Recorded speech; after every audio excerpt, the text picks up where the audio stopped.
Bonjour, très chers frères et sœurs, merci de me recevoir chez vous. Je suis votre frère, le docteur Raphaël Ekaba. Merci de me recevoir chez vous. Merci pour le partage.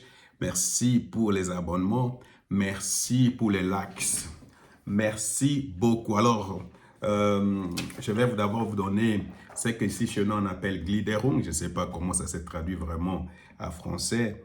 Alors, ça veut dire tout simplement l'ossature ou les sujets que je vais développer avec nous aujourd'hui. D'abord, je vais parler de la RDC comme les fers de lance du développement en Afrique.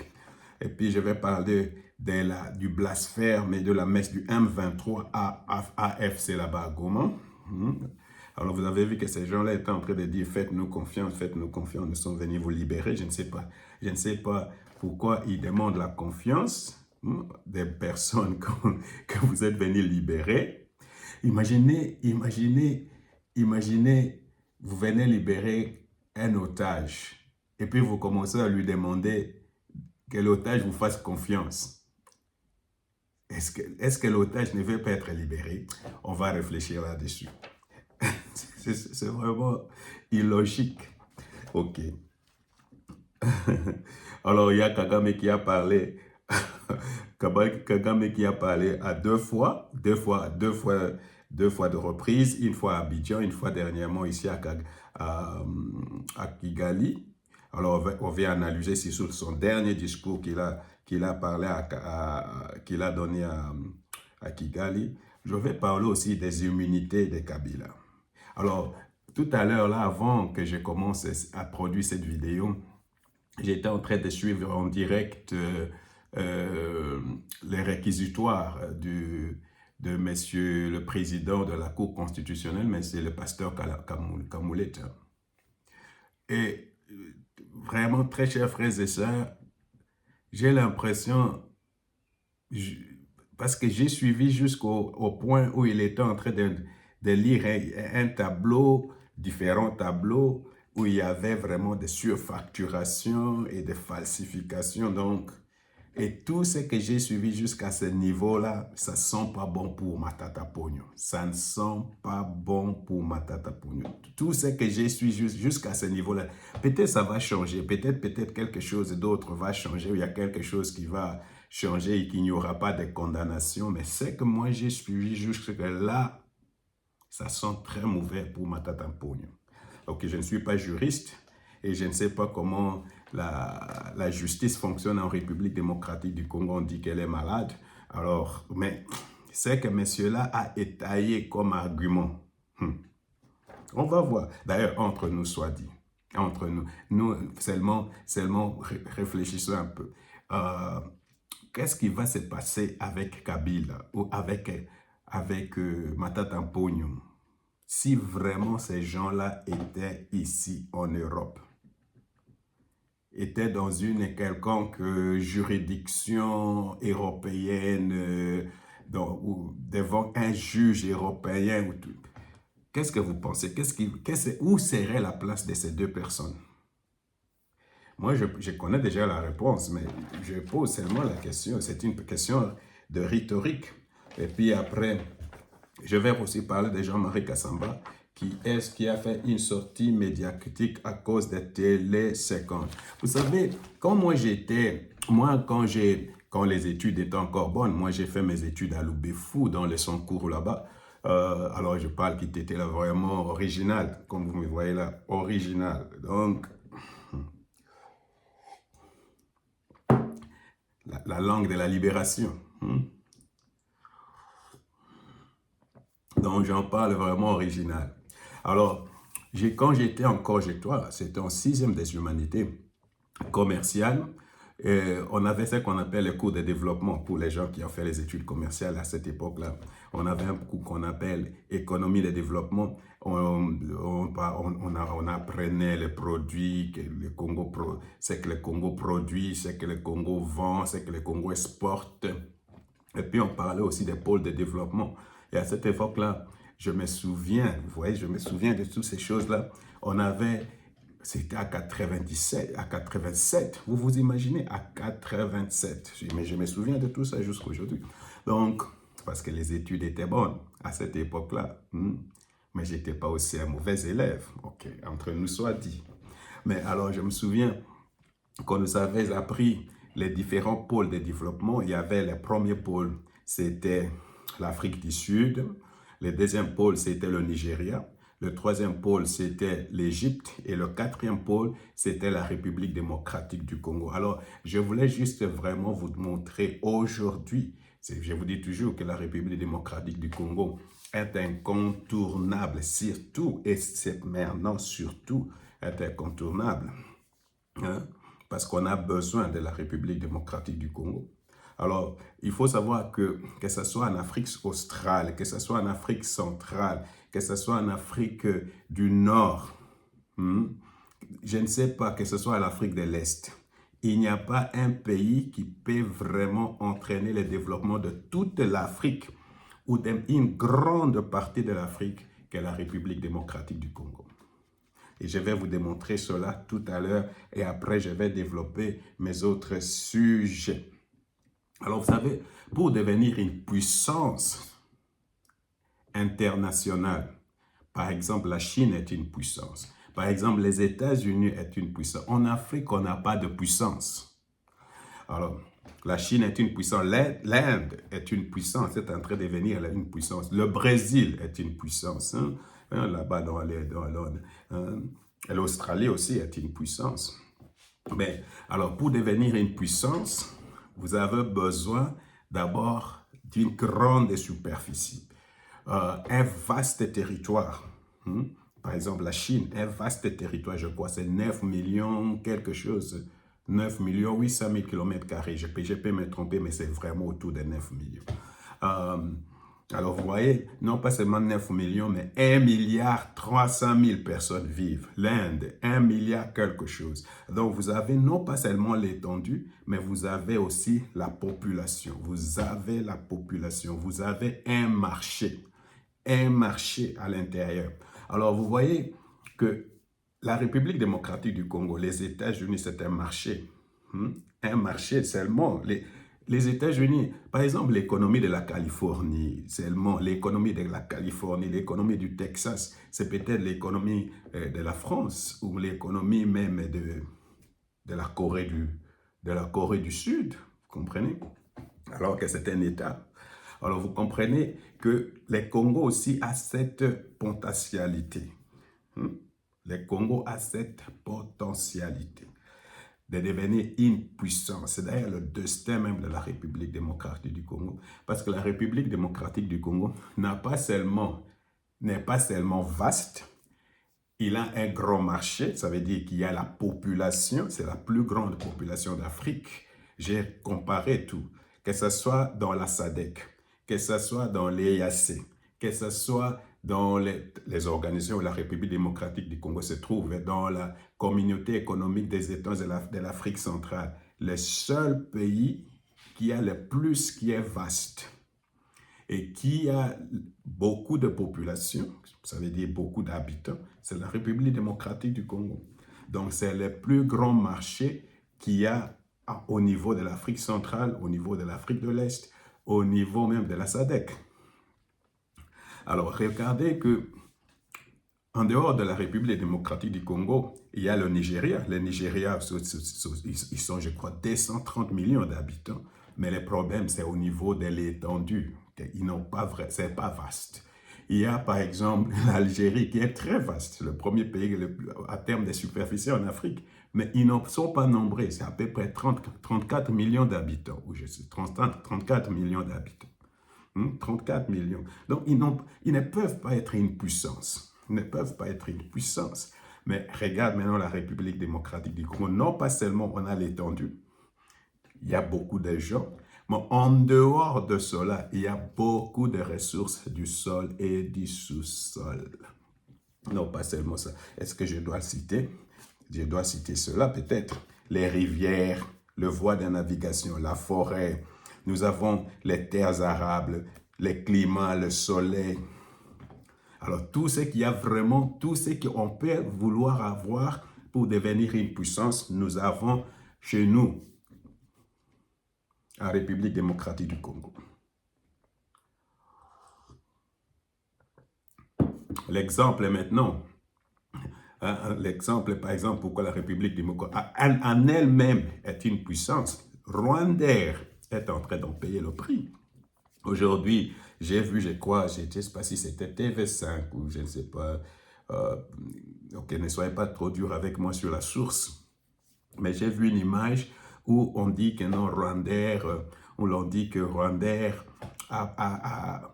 je pense, a diminué les salaires de ses dirigeants de 65% et de petits travailleurs de 8%, par exemple. Ça, c'est la conséquence. C'est seulement... Je ne sais pas s'il y a d'autres mesures, d'autres sanctions contre le Rwanda, mais seulement fermer l'espace. Seulement l'espace aérien de la République démocratique donc, produit de tels résultats pour le Rwanda. Maintenant, faisons maintenant l'inverse. Le Rwanda ferme maintenant son espace aérien à la République démocratique du Congo. Est-ce que nous allons souffrir? Pas du tout. Supposons maintenant l'Ouganda ferme. Est-ce qu'on va souffrir? Pas du tout. Supposons, vous comprenez ce que je suis en train de vous dire là? C'est incontournable. Nous sommes incontournables. D'ailleurs, c'est l'erreur du Rwanda, parce que le Rwanda voulait devenir une puissance régionale. C'est pourquoi cette femme-là, Madame Kwaikamba, elle a des étincelles dans sa tête. Elle a des étincelles dans sa tête. J'aime beaucoup cette femme, elle a des étincelles. J'aime les femmes intelligentes. Elle a des étincelles. Elle a dit directement aux représentants des Rwandais, vous n'êtes pas une puissance. Et voilà, je suis en train de vous expliquer pourquoi le Rwanda ne peut et ne sera jamais une puissance, ni militaire, ni économique, à jamais. Pourquoi? Ils n'ont pas de population, ils n'ont pas de territoire. Alors imaginez, même pour constituer une armée, ils ne peuvent pas. Alors vous comprenez que le Rwanda n'a pas de territoire, n'a pas de population, n'a pas de ressources. Alors c'est pourquoi, pour que le Rwanda existe, et c'est pour cela même, ça explique pourquoi le Rwanda est en train de lutter pour s'arrimer à la République démocratique du Congo, pour au moins d'une façon ou d'une autre que cette région-là du Kivu soit toujours sous l'influence du Rwanda. C'est tout simplement parce que le Rwanda ne peut pas exister, ni se développer, ni devenir quelque chose sans la République démocratique du Congo. Alors, vous voyez, je ne sais pas si vous connaissez, pour nous qui avons été à l'école primaire, je pense, hein, c'était à l'école primaire, où je ne sais pas, on nous avait appris une histoire de la grenouille qui voulait se faire aussi grand que l'éléphant, et la grenouille a fini par exploser. Actuellement, la Rwanda est en train d'exploser. Hein. Je ne sais pas si vous le voyez. Alors, cela m'a conduit à parler du blasphème de nos amis du blasphème de Kagame et de la messe d'action de grâce qui a eu lieu là-bas à Goma. Vous savez, pour moi, c'est toujours très important de circonscrire les choses pour qu'on comprenne dans quel contexte, qu'est-ce qui a poussé les gens à organiser la messe d'action de grâce. Combien d'années ils sont? Combien de mois ils sont déjà à Goma? Je pense que c'est à peu près 4 mois maintenant. Hein? 4 mois qu'ils sont à Goma. Pourquoi maintenant? Pourquoi seulement cette messe d'action de grâce maintenant? Et qu'est-ce que ça veut dire action de grâce? Ça veut dire remercier. La messe pour remercier Dieu, n'est-ce pas? Parce qu'ils ont eu Goma, ils ont eu Bukavu, c'est ça? Ok, d'abord, voyons d'abord ça. D'abord, c'est toujours important de regarder quand les gens sont assis et qu'on parle, on parle de la messe là. Il faut d'abord regarder, d'abord les gens qui participent à la messe. Je ne sais pas comment on appelle les gens comment on dit, les gens les gens qui étaient là à la messe. Il faut regarder, je ne sais pas, je suis en train de chercher un mot là. Je suis en train de chercher un mot. Alors il faut le voir. Il faut voir aussi les gens qui sont devant. Il faut voir les réactions et comment ils s'engagent, tout ça. Il faut voir cela. Alors d'abord ça. Alors quand vous regardez vraiment les langages corporels de Nanga, ça ne sent pas bon pour Nanga. Ça sent pas bon pour les M23.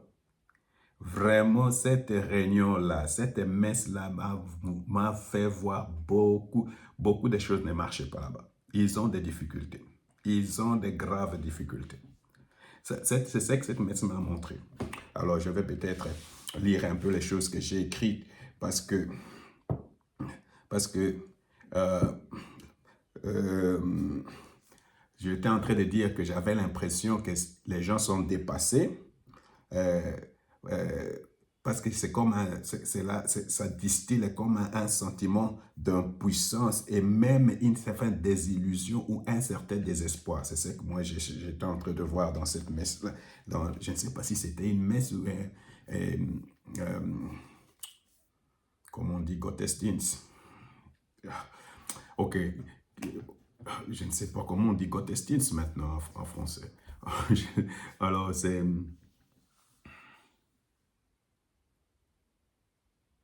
une célébration,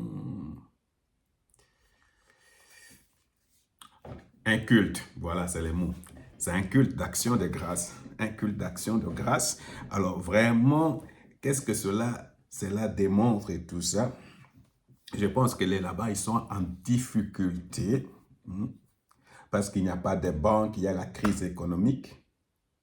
Alors, comment je sais qu'il y a une crise économique? Parce que la Senco en a parlé.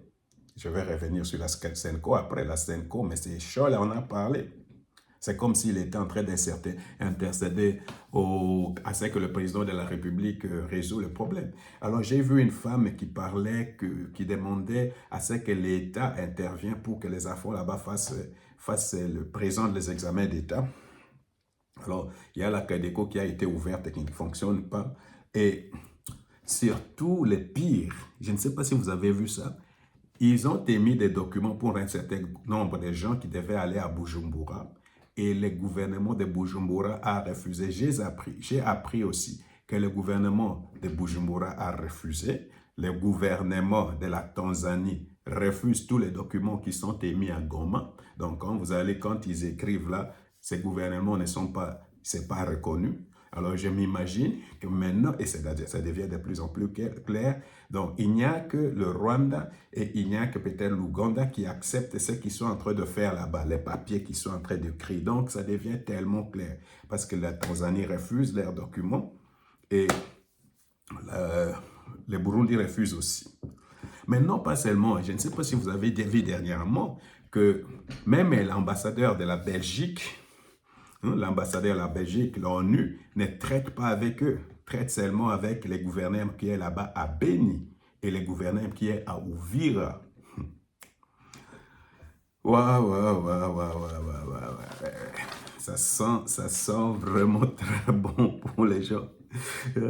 Ça sent vraiment très bon pour les gens là. Alors, vous voyez que ils avaient aussi parlé, je pense qu'ils avaient signé des accords avec la SADC pour que la SADC répare l'aéroport et puis que ce sont eux qui permettent aux militaires de la SADC de partir. Non, ça ne s'est pas passé comme ça. Je pense que Mme Kaikwamba avait dit quelque chose là-dessus comme quoi ça ne peut pas se passer comme ça. Donc, vous comprenez que vraiment c'est une façade. Ces gens-là nous montrent que non, ils ont gagné, et ils sont en train d'administrer comment, mais j'ai l'impression que les choses ne marchent pas comme et ils pensent. D'ailleurs, il y avait Steve Wemby, comme moi-même, je suis là, lui, c'était un Wemby. Steve Wemby, je l'ai vu là-bas, en train de poser des questions. Et même Steve Wemby, on ne pouvait pas vraiment les manipuler. Parce que c'est les leurs, c'est l'air des leurs. Mais on ne pouvait pas les manipuler. Parce qu'il a posé des questions difficiles. Il y a de l'insécurité. On est en train de tuer les gens. J'ai écouté des crépitements de balles et on tue les gens. Vous n'êtes pas en mesure de contrôler comment vous serez en mesure de contrôler Bujumbura et comment vous serez en mesure de contrôler Kinshasa. Et Nanga était complètement... il ne savait même pas ce qu'il faut dire.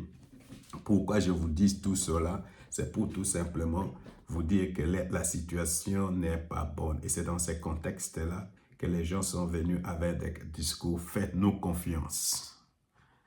Parce que les gens ne font pas confiance. Faites-nous confiance. C'est dans ces contextes-là qu'il faut comprendre toutes ces choses-là. Alors, il y a non pas seulement des problèmes d'insécurité, il y a les problèmes, les salaires ne sont pas payés, comme je venais de dire. Alors, dernièrement, quand M. Scholl est sorti, c'est l'une des choses qui a étonné tout le monde. M. Scholl demandait à ce qu'on enlève, à ce qu'on aide, ou tout au moins on fasse que le gouvernement envoie de l'argent à Goma parce qu'il y a une crise humanitaire énorme et tout ça. Alors ça, je pense que ce n'est pas, ça c'est plutôt ces messieurs-là, le monseigneur Willy de Goma qui est venu avec cette demande. Je pense que le président ne va pas accéder à ça et le gouvernement. Vraiment, ces gens-là disent qu'ils sont capables de gouverner. Ils ont sorti leur Cadeco, les Cadeco faire les choses. D'ailleurs, dernièrement, j'avais vu qu'ils avaient fabriqué des faux billets. Alors, il y a la Sénéco qui demande l'ouverture de l'espace aérien congolais. Ça, vraiment, quelquefois, je me pose la question si les gens de la Sénéco, je ne sais pas qu'est-ce qu'il y a avec ces gens. Donc, on doit aider le Rwanda.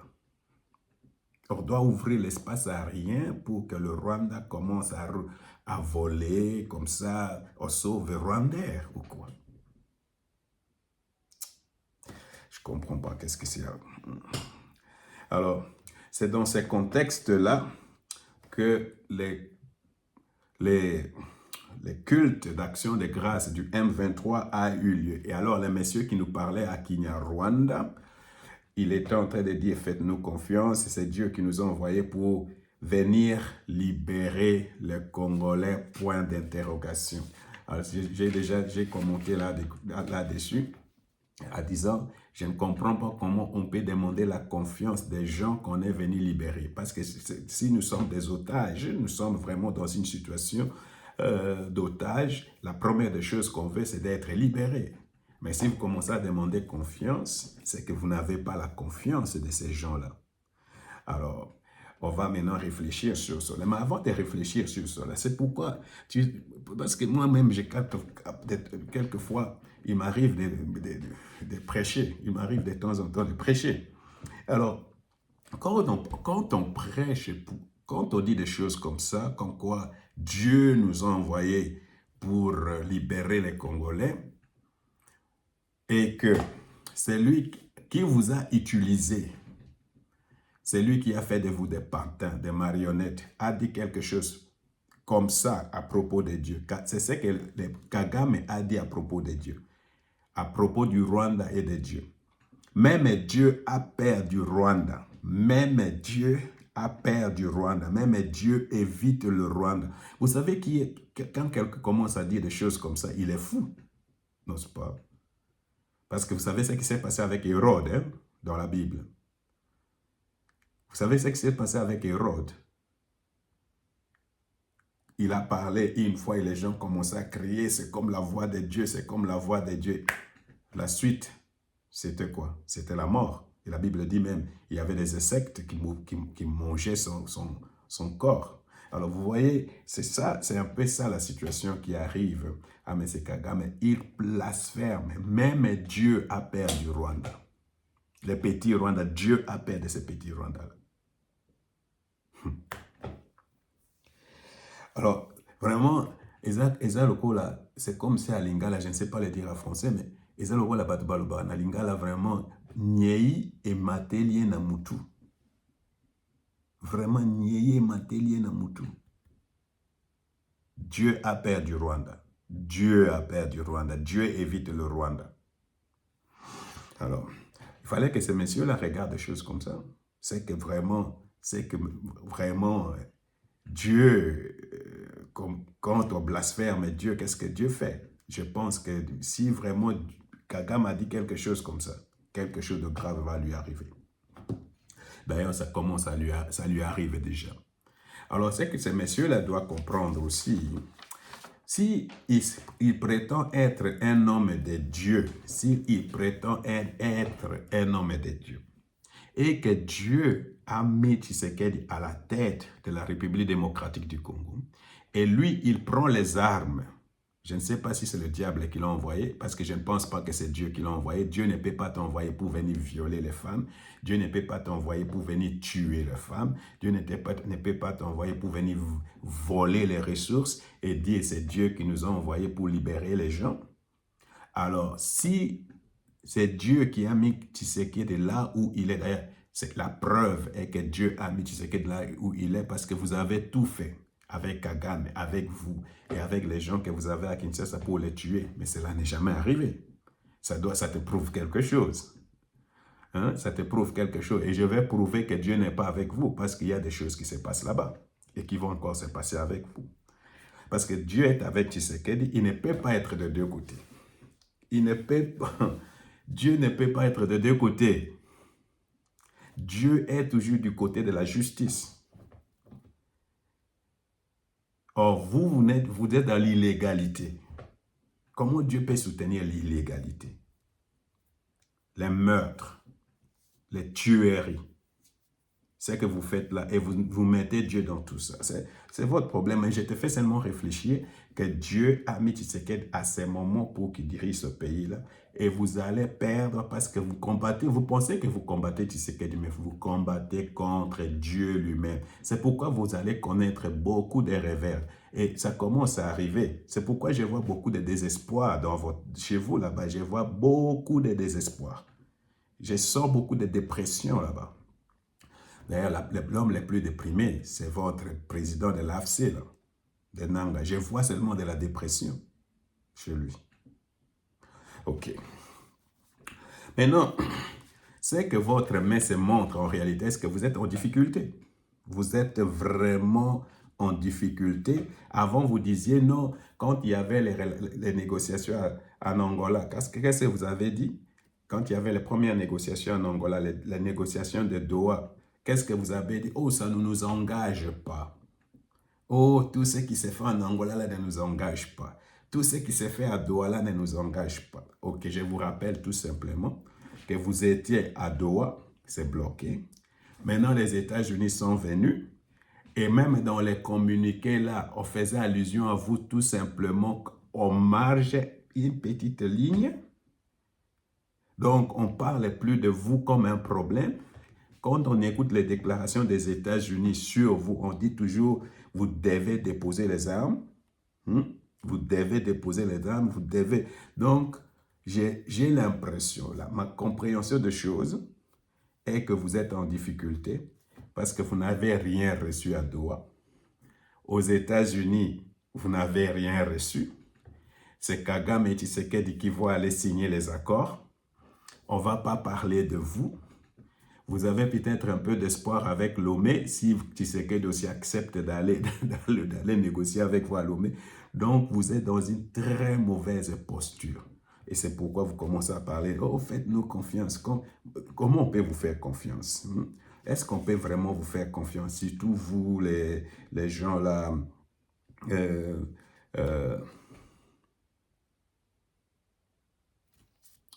comment on peut vous faire confiance? Parce que vous avez démontré à toute la population congolaise depuis 30 ans. Depuis combien de gens sont morts à cause de vous, les Banyamulenge, et les gens du Rwanda là-bas, je ne sais pas, les Tutsis de ces coins-là.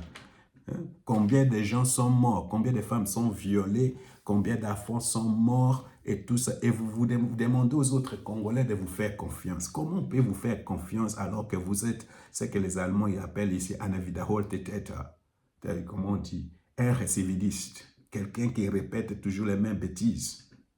Et vous voulez qu'on vous fasse confiance. Alors, vous voulez qu'on vous fasse confiance. Maintenant, quand vous faites aussi un discours à Kinyarwanda, qu'est-ce que ça veut dire? Qu'est-ce que vous faites ce discours-là? C'est pas parce que vous parliez français.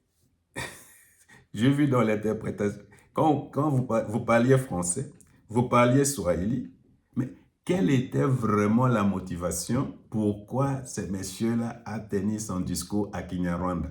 Il pouvait le faire à swahili, il pouvait le faire à français, mais il a choisi le Kinyarwanda. En tout cas, moi, je comprends ce que ça veut dire. Parce que vous savez, dans l'histoire, les choses se répètent. Vous savez, vous comportez à conquérant, n'est-ce pas? Vous vous comportez à conquérant. C'est comme quand l'Allemagne a envahi toute l'Europe. Là-bas, tout le monde commençait, la langue devenait l'allemand. Il faut parler allemand. Il faut parler allemand. Donc, vous pensez que vous avez conquis ce territoire-là et ces territoires-là sont sous la domination rwandaise et la langue qui doit régner là-bas, c'est le Kinyarwanda. C'est pourquoi vous avez parlé à Kinyarwanda. Il n'y a pas autre chose. C'est pour nous montrer que vous êtes les conquérants, c'est vous qui occupez, c'est vous qui avez le pouvoir là-bas, à Goma, c'est vous qui avez le pouvoir à Bukavu, et c'est toutes ces personnes qui sont là-bas, même si vous êtes une minorité, tout le monde doit s'orienter. Peut-être que vous voulez même que les gens prennent le Kinyarwanda pour appartenir et vous demandez qu'on vous fasse confiance. Et c'est là où j'ai vraiment une question aux gens de la Senco, parce que je me demande, vraiment, quand vous nous parlez de réconciliation, de dialogue et tout ça, vraiment, mais c'est chaud, là. C'est avec ces gens-là que nous voulons, qu'on doit dialoguer. Alors, il ne faut pas venir me casser les oreilles comme quoi le Kinyarwanda, c'est une langue congolaise. Il ne faut pas venir me casser des oreilles avec ça. Vraiment, il ne faut pas venir me casser des oreilles avec ça.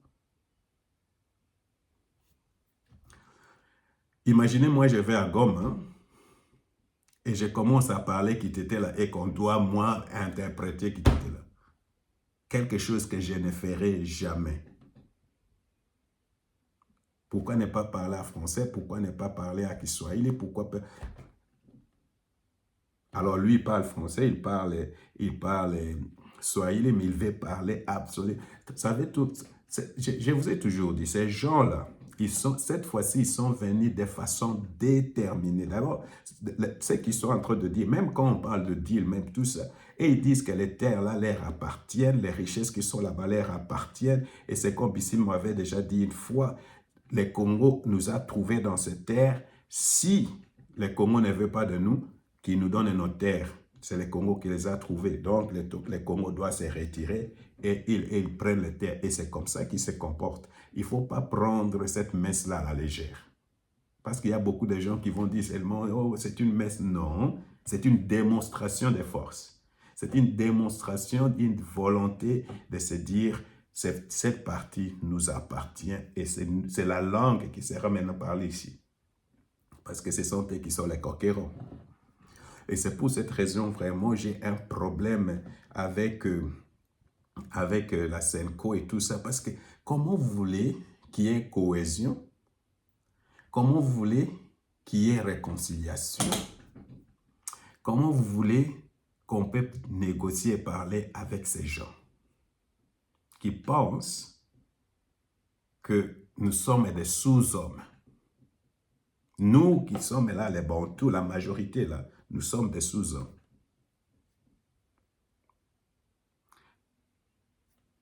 Alors, moi, je ne sais pas si tous les gens qui se comportent à conquérants.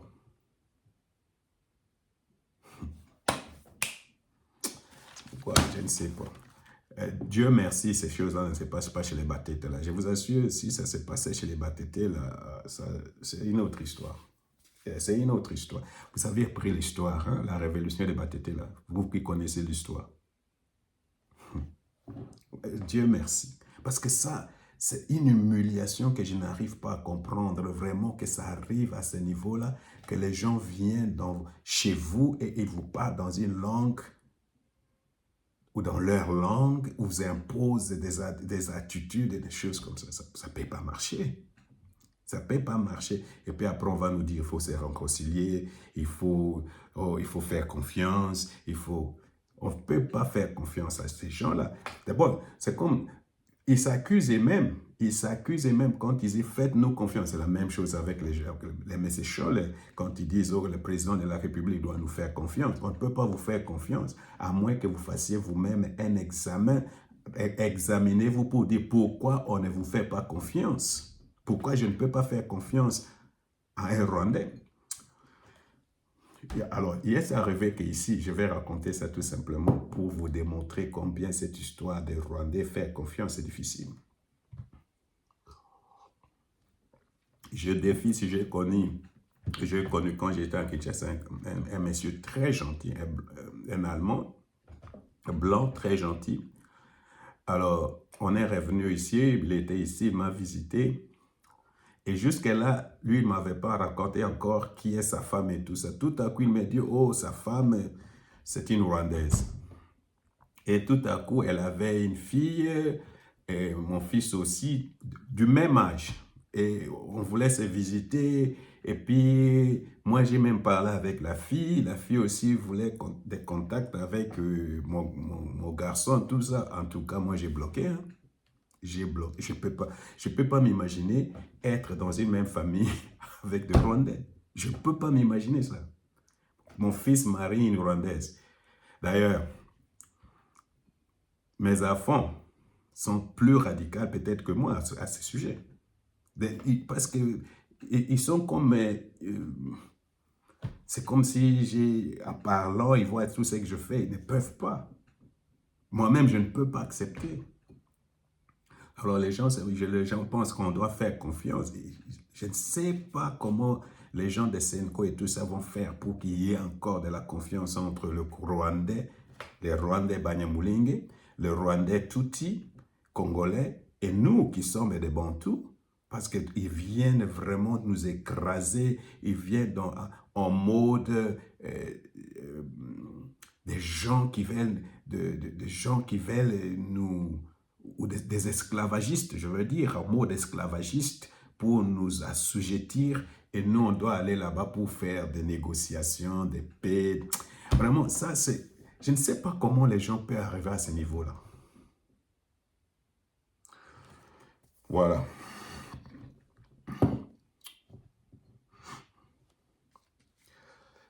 Alors, je vais dire vraiment le problème pour ces gens-là. Je vais répéter ça parce que là, je suis sorti un peu, je me suis emballé parce que ce sont des images qui énervent. Je ne sais pas si ce sont des images qui énervent. Euh, alors, je dois lire ce que j'ai écrit. Problème que ce soit à Washington, que ce soit à Lomé, que ce soit avec la Senko ECC, que ce soit les sorts de Kabila, les sorts de Katumbi, les sorts de Nanga, que ce soit vraiment pour les gens de Senko, ECC, tout cela, tout vraiment revient, les sorts de tous ces gens-là revient seulement dans le main de Tshisekedi. C'est Félix qui doit, Antoine Tshisekedi qui doit décider s'il veut leur donner une amnistie, s'il veut les rencontrer, s'il veut parler avec eux, s'il veut brassage, mixage, c'est lui qui doit décider. Tant que lui n'a pas encore décidé, vous serez toujours encore désespéré. Vous allez faire beaucoup de messes d'action, de grâce. Vous allez appeler même de jeûne et de prière pour influencer Tshisekedi. Alors, comme quelqu'un qui gêne et qui quelquefois fait des prières, en tout cas, si tu ne touches pas encore le cœur de Tshisekedi, vous risquez de moisir très longtemps là-bas. Vous risquez de moisir très longtemps. D'ailleurs, vous avez appelé de faire une démonstration, les populations à démontrer, comment on dit, demonstration, à faire des démonstrations contre Tshisekedi, ça risque de se retourner contre vous-même. Alors, il faut faire très attention. D'ailleurs, la preuve pour vous, parce que vous allez vous demander, mais quelle preuve vous avez? J'ai constaté une chose, que depuis un certain temps, Kagame est devenu très calme. N'est-ce pas? Kagame est devenu très calme. Et même quand je regarde sur les podiums, là où il semble être vraiment très faible. Il n'a plus d'énergie. Et c'est ce qui va vous arriver aussi. Il n'y a plus d'énergie. Alors, j'étais en train de dire que Kagame est devenu très calme. C'est pourquoi, depuis, il a parlé 2 fois. Et c'est pourquoi ça devient intéressant, parce que c'est quelqu'un qui parlait, il insultait Tshisekedi et tout ça. Mais depuis un certain temps, j'ai l'impression, peut-être depuis qu'ils sont revenus de DOH, donc, silence. Après, quand il a parlé de go to hell et tout ça, silence. Il ne parle plus. Mais il a parlé 2 fois. Alors, qu'est-ce que ça veut dire? Il a parlé dans cette conférence-là à Abidjan, CEO Forum, 2025 qu'il y avait à Abidjan, là où il était en train de mettre en doute ou même à remettre en cause les négociations de Doha et de Washington. Il a parlé aussi à l'ISCAST 2025 qui s'est tenu à Kigali, International Security Conference in Africa. Il a parlé là-bas. Hein? Mais je constate, vraiment, je constate qu'il est en train de faire des grands efforts pour sortir de son isolement diplomatique. Donc, il est en train de travailler pour sortir parce qu'il est isolé, mais il est en train de travailler pour sortir. Je ne sais pas s'il est sorti, mais il travaille. Kagame est en train de travailler pour améliorer son image. N'oubliez pas que dans tous les forums qu'il y avait avant, sur la démocratie, sur la paix, sur la technologie, la bonne gouvernance, sur les affaires, sur les questions internationales, Kagame était toujours sur le podium. Hein? Mais depuis un certain temps, il n'est plus sur le podium. L'image est polie, l'image est taillée. Cette image-là est complètement foutue. C'est complètement terni, une image complètement ternie. Alors, c'est comme je viens de dire, je constate seulement qu'il manque de vigueur. Et pire, personne ne le prend plus au sérieux. Pourquoi? Parce que Kagame dit souvent des choses, les discours là panafricains, les discours là de la dignité africaine et tout ça, les gens constatent qu'il dit beaucoup de choses, mais il fait toujours les contraires. Il parle de panafricanisme, des dialogues et tout ça, mais il fait toujours les contraires. Il ne tient pas parole. Alors, Kagame ne tient pas, par exemple. Je vais vous donner un exemple tout à l'heure. Je ne sais pas si vous avez vu ça. Que tout à l'heure, là, les gouvernements de Kagame, je ne sais pas les causes. Je n'ai pas vraiment fait les recherches pour savoir les causes. Les gouvernements de Kagame, que moi, j'avais l'impression que Kagame avait une bonne relation avec William Ruto du Kenya. Vous savez ce que Kagame a fait, son gouvernement a fait? Il demande à ce que le siège des Nations Unies, qui est à Nairobi, se déplace de Nairobi et s'établisse à Kigali. Imaginez les Nations Unies avec le droit de l'homme et tout ça, s'installer dans un pays aussi autoritaire que le Rwanda. Mais malgré ça, ils ont fait ça. C'est comme poignarder Ruto derrière son dos. Imaginez vraiment, il décide de quitter Nairobi. Est-ce que vous comprenez? Donc, Kagame, lui, n'a pas de morale, ni de scrupules. Lui, c'est seulement ses intérêts. Donc, tu peux t'imaginer qu'il était avec Ruto, mais il est en train aussi de faire quelque chose derrière Ruto pour le détruire. Alors, vous voyez, il a parlé d'un discours là-bas où il a parlé, je vais traduire tout ce qu'il est en train de dire là-bas, je vais le traduire, vous allez le comprendre. C'est un discours, il était en train de parler, mais moi je vais traduire, vous allez comprendre ce qu'il est en train de dire. Alors je veux lire les choses qu'il est en train de dire là-bas, je veux tout lire, c'était sur la sécurité. Alors il dit ceci, l'avenir de l'Afrique, en particulier en matière de paix et de sécurité, ne doit être outsourced. Okay, comment je peux traduire ça? Outsourced. Ne peut pas être outsourced. Ne peut pas être traité ailleurs. On ne peut pas traiter de ce problème-là ailleurs ou on ne peut pas les déléguer. C'est peut-être le mieux. On ne peut pas les déléguer ailleurs. Alors, je vais reprendre. L'avenir de l'Afrique, en particulier en matière de paix et de sécurité, ne doit pas être délégué.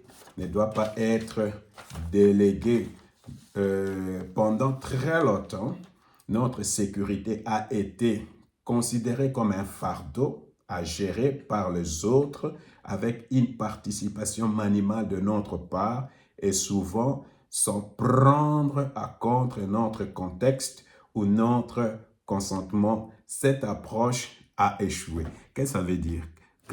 Quand il écrit ça, qu'est-ce que ça veut dire? Qu'est-ce que vous comprenez dans ce qu'il veut dire là? Sans notre consentement, cette approche-là a échoué. Qu'est-ce que ça veut dire? Alors, voilà ce que ça veut dire. Kagame est en train de parler aux États-Unis. Il est en train de dire, vous savez comment il nous a baladés partout, aller à Rwanda, à Harare, il nous a baladés partout. Les États-Unis sont venus, ils ont dit, ces jeux-là, c'est fini. Il faut maintenant sortir de la République démocratique du Congo. Il faut sortir. C'est fini. Il n'y a plus de jeux, il n'y a plus au Doha, il n'y a plus au Lomé. Tu as signé des accords de principe. Tu as reconnu que tu es en République démocratique du Congo. Il faut sortir de la République démocratique du Congo. Alors lui, il est en train de dire ici, souvent nos problèmes de sécurité, on les a donnés à des puissances étrangères avant, et tout cela sans notre consentement, sans que cela nous consulte. Il nous impose quelque chose, et tout à coup, en nous imposant, cette approche-là a échoué. Alors, c'est pour dire aux États-Unis, ce que vous êtes en train de faire avec nous imposer la paix, nous demander de sortir de la République démocratique du Congo, cette approche-là va échouer. Alors, c'est ce que ça veut dire. C'est quelqu'un qui est aux abois. Il est aux abois. C'est pourquoi il entre. C'est ce que ça veut dire. Je suis aux abois. Alors, on peut dire, il est en train d'aboyer. Quelqu'un qui est aux abois est en train d'aboyer. C'est ce que ça veut dire. Alors, il a encore parlé.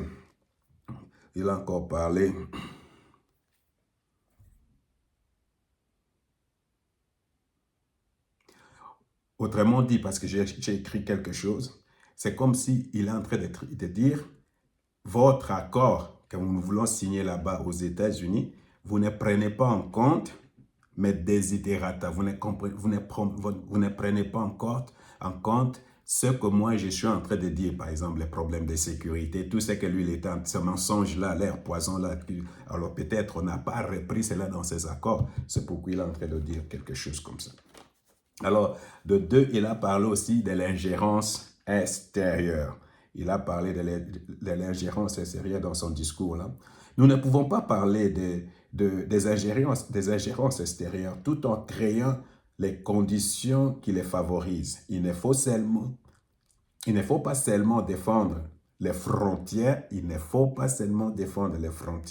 il s'agit il s'agit pas de perdre il s'agit de prendre, je voulais dire, il s'agit de prendre la responsabilité de notre sécurité. Alors il dit, afin que quand les États négligent cet aspect de la sécurité, ces États-là favorisent des ingérences extérieures. À qui il est en train de parler? De qui il est en train de parler là? Qu'est-ce que vous pensez? Il est en train de parler de la République démocratique du Congo. Pourquoi? Parce qu'on est en train de lui dire que toi, tu es en train de franchir ou de ne pas respecter l'intégrité territoriale de la République démocratique du Congo, de violer la souveraineté de la République démocratique du Congo. Maintenant, lui, il est en train de répondre que non, parce qu'il y a des problèmes de sécurité et que la République démocratique du Congo n'a pas pris ses responsabilités de garantir la sécurité le long de ses frontières, et parce que nous, on a des problèmes de sécurité, il est en train de justifier ce qu'ils appellent là les mesures de défense. Les mesures de défense où ils se disent, nous, on doit aller en République démocratique du Congo pour nous défendre sur le territoire de la République démocratique du Congo. C'est ce qu'il est en train de dire, parce que la République démocratique du Congo ne protège pas ses frontières et il y a un problème de sécurité pour nous. Alors, il finit par dire, avec la coopération, il finit par dire quelque chose sur la coopération. Aucun pays ne peut assurer sa sécurité isolément ou de façon isolée. Pour résoudre nos problèmes sécuritaires, réside dans notre capacité à produire nos propres solutions. Qu'est-ce que vous attendez? Produire nos propres solutions. Alors, produire nos propres solutions, ça veut dire tout simplement que le Rwanda est en train de venir à cette histoire des solutions africaines aux problèmes africains. Alors, qu'est-ce que ça veut dire tout cela? Pourquoi Kagame parle deux fois de ces accords? Il a parlé de ça à Abidjan, il a parlé de ça maintenant dans cette histoire qu'il a organisé lui-même aussi au Rwanda. Qu'est-ce que ça veut dire? D'après mon analyse, le Rwanda de Paul Kagame est en train depuis un certain temps à vouloir diluer ou à vouloir critiquer les négociations qui sont à Doha ou à Washington, où il essaie de refuser les propositions qui vont sortir de là-bas. Quel est le but? Parce qu'il veut acheter le temps. Il veut acheter le temps, il veut se repositionner, ou tout au moins, ça c'est mon analyse, c'est comme s'il n'est pas en train de recevoir ce qu'il veut. On n'est pas en train de lui donner ce qu'il est en train d'attendre. Et c'est comme si les négociations ne sont pas en faveur de lui.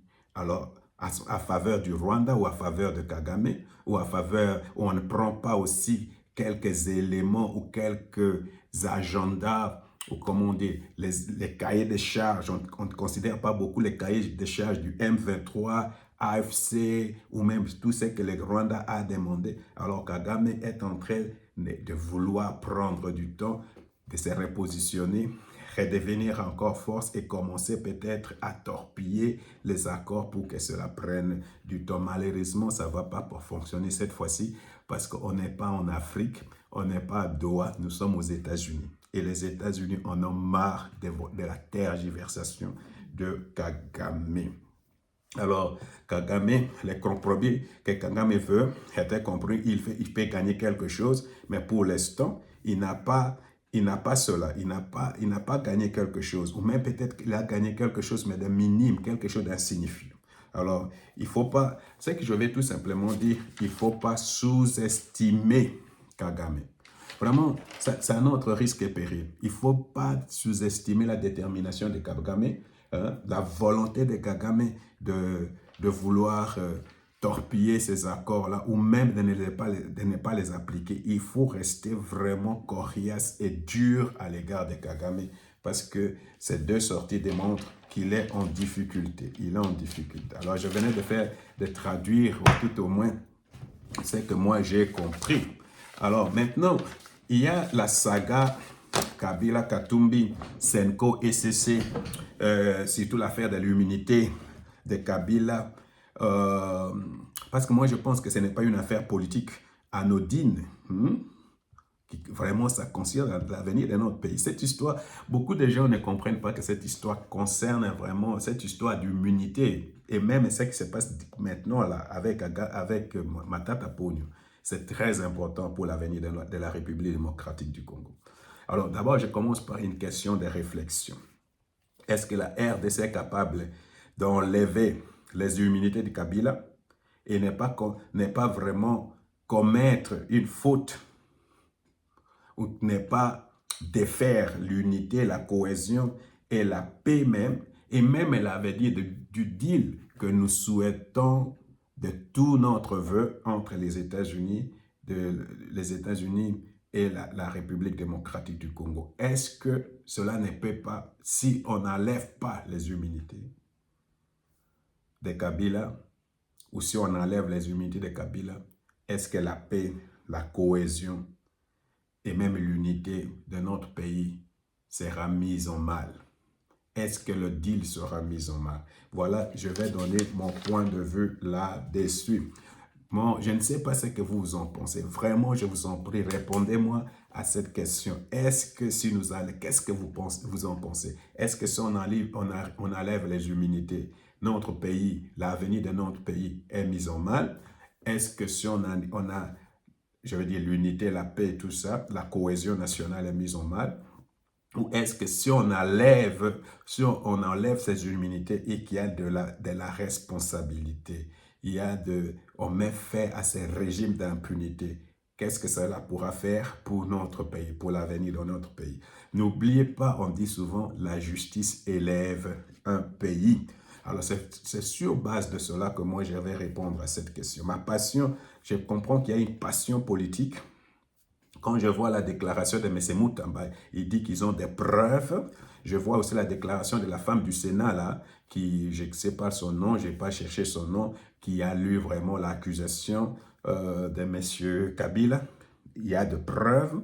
Maintenant, quand vous regardez la déclaration de Mme Mwando Kantepa, Christine, elle dit que non, il n'y a pas de preuves. Il faut convoquer le Congrès, ce qui est aussi une tactique pour tirer les choses en longueur.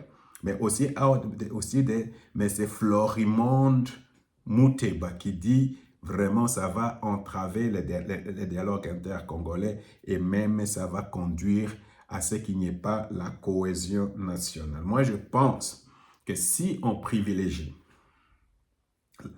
la stabilité politique, la cohésion nationale ou même la réconciliation nationale ou même ces fameux dialogues pour qu'il y ait une réconciliation nationale au profit ou au détriment de la justice, cela va nuire à l'avenir de notre pays. Je venais de le dire, notre pays, la justice élève une nation. Alors moi, je pense que pour élever une nation, il faut la justice. On ne peut pas ériger l'impunité en mode de gestion.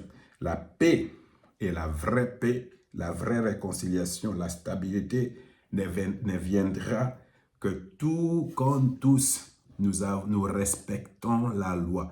Il y a ce qu'on appelle ici aux États-Unis the rule of law. The rule of law. Le respect de la loi. Et cette loi-là ne doit pas être seulement applicable à certaines personnes. Personne n'est au-dessus de la loi. Alors, si nous voulons avoir des institutions fortes, si nous voulons avoir une paix durable, si nous voulons avoir une cohésion durable, une vraie réconciliation sans la justice, ça ne va pas marcher. Et cela même est mon plus grand problème avec la SENCO. C'est pourquoi je m'oppose. Je pense même que le président ne doit pas recevoir les gens de la SENCO tant qu'eux, ils cherchent à vraiment à nettoyer, purifier les gens comme Katumbi, les gens comme Kabila, les gens comme Kagame, les gens comme Nanga et tout ça. Alors, la solution à la mode catholique, ça ne peut plus marcher. Si nous voulons la cohésion, si nous voulons la paix, si nous voulons les progrès, il faut qu'il y ait de la justice. L'impunité, ça ne peut plus marcher dans notre pays. Alors, c'est pourquoi moi, je pense qu'il faut lever les immunités de Kabila. Parce qu'ici en Europe, aux États-Unis, Kabila serait déjà en prison. Matata serait déjà en prison. Alors, la deuxième des choses, moi, je pense que... Vous savez ce que Kabila dit? Kabila dit une fois que le Congo est faible, la République démocratique du Congo est faible. Alors, si vous laissez, c'est la même chose avec les gens qui sont là-bas à Goma. Et tous ils disent, oh, la République est faible, le gouvernement est faible. Alors, si vous laissez ces gens toujours nous narguer sur le nez, et faire des choses, tuer les gens, violer les gens, trahir leur pays, et puis il n'y a pas de conséquences. Il n'y a pas de conséquences pour ces gens-là. Alors, nous ne sommes pas en train de construire l'unité, la cohésion, et nous ne sommes pas en train vraiment de pousser la République démocratique du Congo vers le développement, vers le progrès. On ne peut pas accepter cela. D'ailleurs, même la notion même du bien commun, la notion même de l'intérêt supérieur de la nation. Imaginez si aux États-Unis, quelqu'un trahit son pays aux États-Unis. Qu'est-ce qui va se passer avec lui? Quelqu'un trahit son pays ici en Allemagne. Qu'est-ce qui va se passer avec lui? Alors, je pense que cette notion d'intérêt supérieur de la nation doit être respectée par tout le monde. Ça doit être respecté par Katumbi, ça doit être respecté par Kagame, par Kabila, ça doit être respecté par Nang. Alors, par le fait qu'ils ont péché, par rapport à cette notion d'intérêt supérieur de la nation, ils doivent répondre devant la justice, ils doivent payer. C'est pour cette raison, moi, je pense qu'il faut absolument lever les immunités de M. Kagame. Dites-moi ce que vous en pensez. Que le Seigneur vous bénisse.